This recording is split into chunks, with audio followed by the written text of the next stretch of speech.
TV!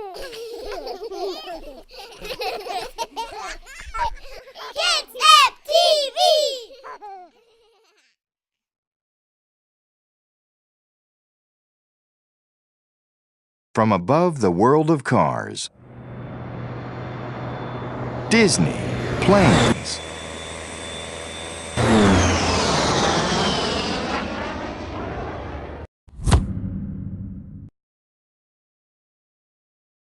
Not long ago, there was an ordinary plane who had an extraordinary dream. Dusty Crophopper wanted to fly in the Wings Around the Globe rally. For a crop dusting plane from a small town, Dusty had set his sights very high.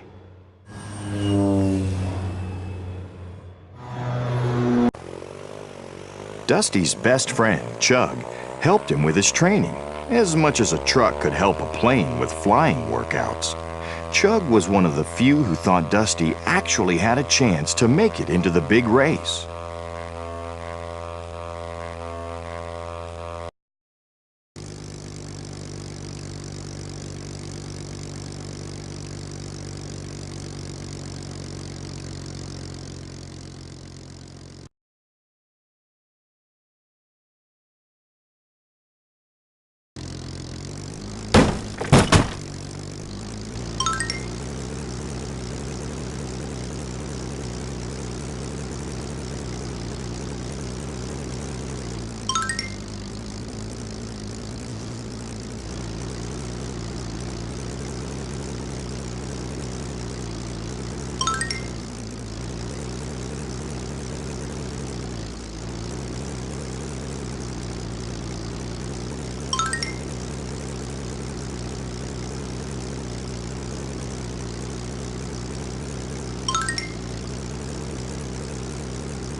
Others thought Dusty was just plain crazy. Dottie was the mechanic in Dusty's little hometown of Propwash Junction. She made it very clear to her friend Dusty that he was not built to race. Dusty, you're not built to race. You're built to dust crops. Do you know what will happen if you push it too far? Wing flutter, metal fatigue, turbine failure.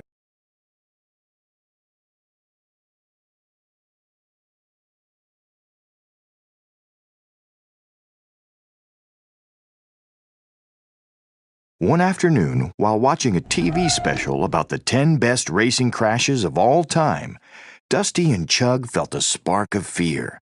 Dusty needed some better coaching from someone who actually knew how to fly.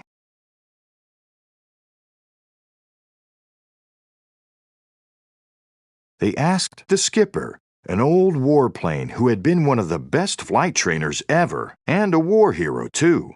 He took one look at the crop duster and refused, no questions asked.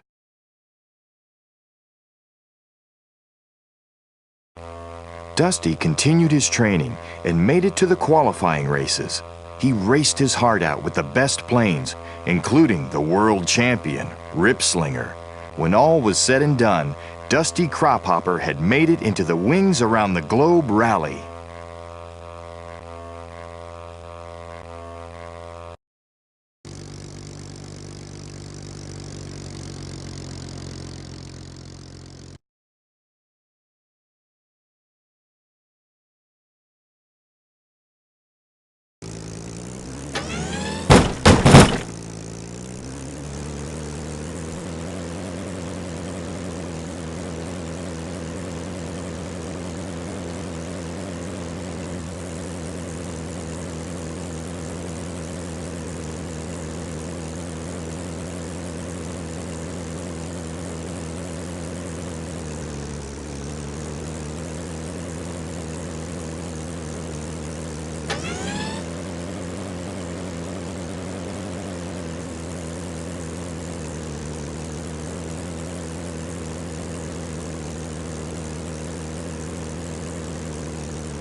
Dusty would never survive in the big leagues without help, and the skipper knew it.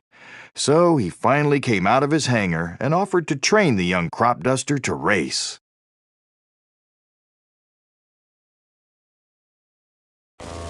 But Dusty was holding something back, so Skipper told him about his squadron's motto, Volo Pro Veritas, I fly for truth. Dusty confessed that he was afraid of heights. The skipper knew Dusty had to fix this. In the meantime, he kept Dusty sprinting against the shadows of high-flying planes.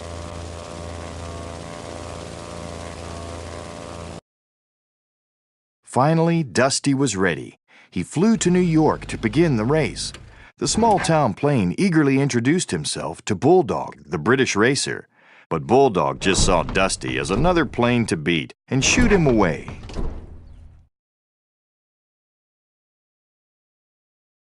Dusty also saw Ripslinger, the #1 racer in the world, and El Chupacabra, the multi-talented superstar from Mexico.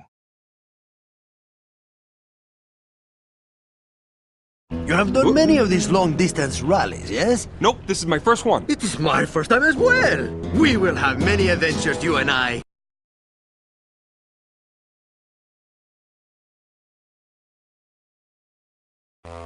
In the first leg of the race, Dusty had a tough time.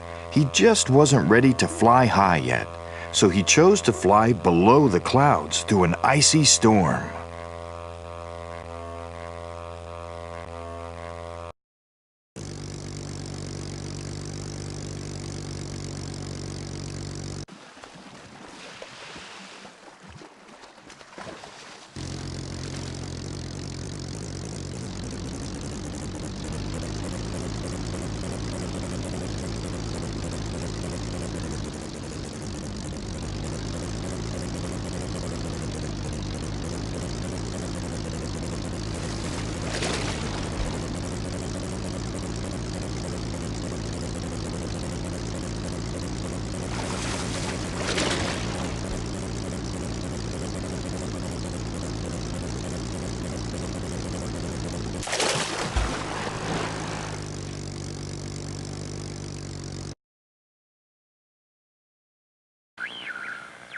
Dusty finally arrived at a rest point in Iceland, freezing cold and far behind the other racers. He radioed home to hear his friends and get some advice from the skipper.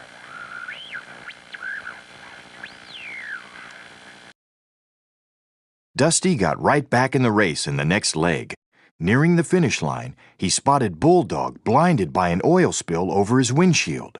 Dusty helped him land, which made him a hero to Bulldog and the racing fans, but it also put Dusty in last place.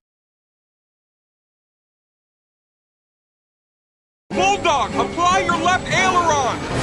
Stop roll. Now quick, pull up. Harder, harder. Slight roll right. Good.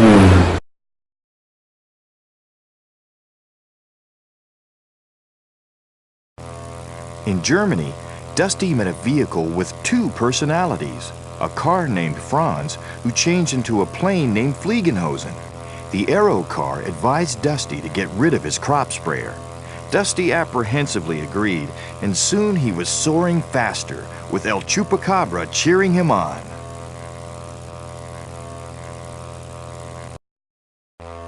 Dusty started placing better in the races. He kept flying low, and he began to get more and more attention.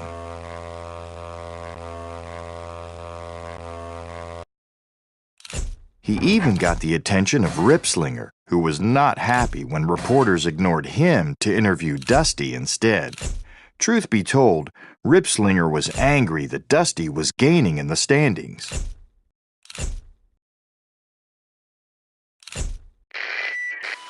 When Dusty talked to reporters, he always gave his coach, Skipper, a lot of credit for guiding him. At every stop, Dusty could hardly wait to radio home.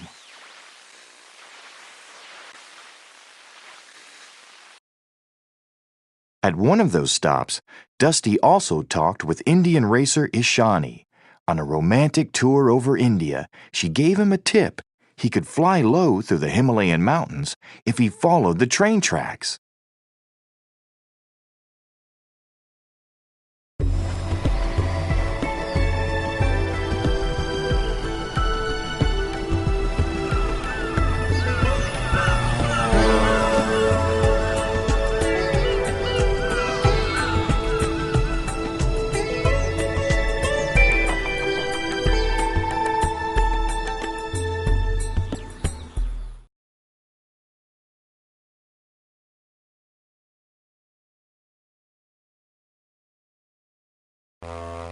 That tip turned into a nightmare for Dusty. He got stuck in a blizzard with only two ways out: fly over the mountain or into a train tunnel that passed through it. Dusty chose to fly through the tunnel.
When Dusty finally landed, he wasn't sure where he was.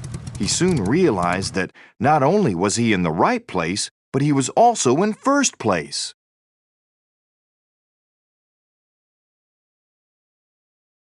Afterwards, Dusty headed toward Ishani. He had spotted her new propeller, a gift from Ripslinger.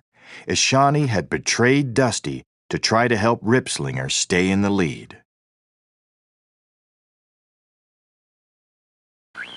Dusty kept doing better and better in the races. He was becoming famous too, with fans around the world. Still, at the end of every race, he checked in with the skipper by radio.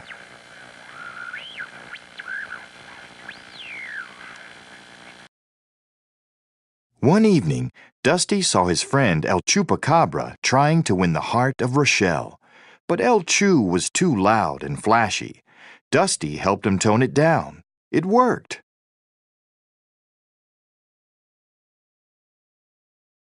Unfortunately, Ripslinger wanted to win the rally, and Dusty was in his way.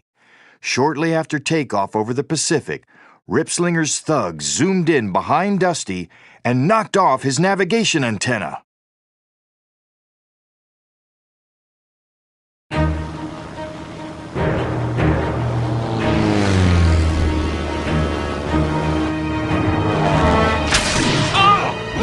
My antenna!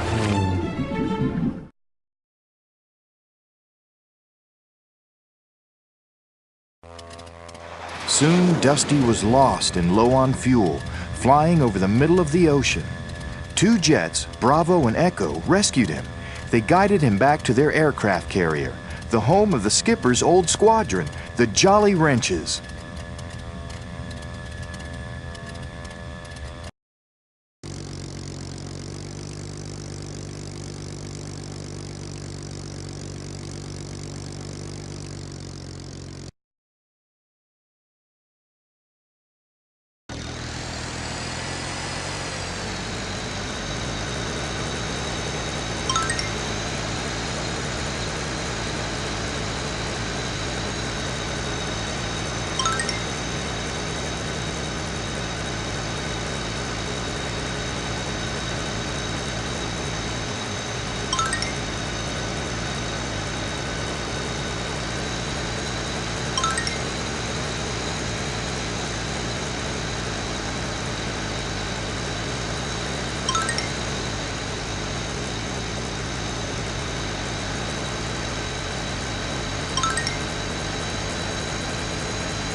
It took all the courage Dusty had to land on the little runway of that aircraft carrier.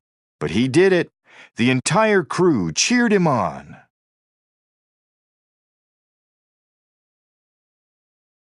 The crew fixed and fueled up Dusty, and Dusty saw the Wall of Fame for the Jolly Wrenches.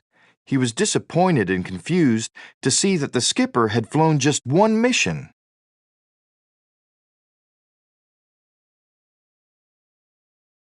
With a heavy storm brewing, Dusty had to get to Mexico for the next race.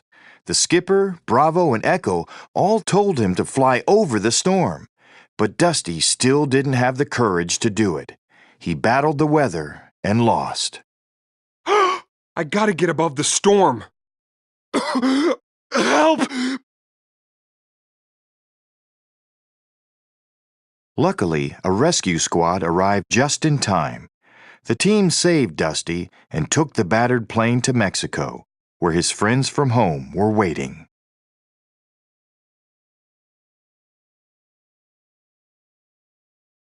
Dusty wanted to talk only to the skipper. He needed the truth, so the skipper told him he had only gone on one mission, lost his entire crew, and never flown again. Let's go in for a closer look, but keep your distance.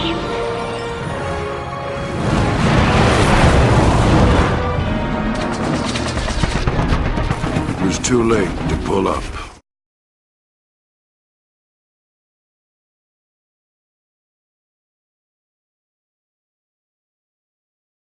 Dottie couldn't fix Dusty. She also couldn't fix Dusty's broken spirit. She could only tell her friend how much the skipper believed in him, and that now even she believed Dusty was a true racer.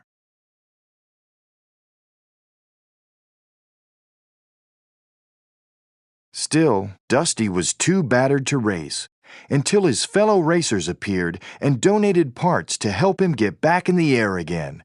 They wanted him to finish the Wings Around the Globe rally.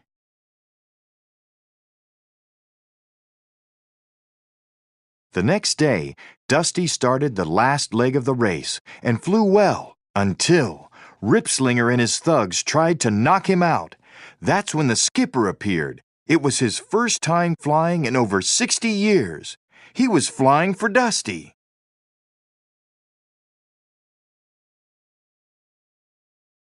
Dusty knew it took a lot of courage for the skipper to help him out, and it spurred him on. Dusty flew higher than ever before. He caught the tailwinds and soared.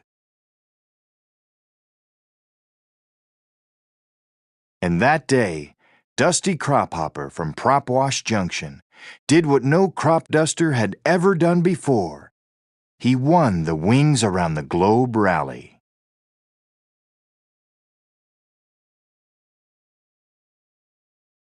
Dusty had flown alone, but he knew he had a lot of good friends to back him up, including a new lifelong friend, the skipper.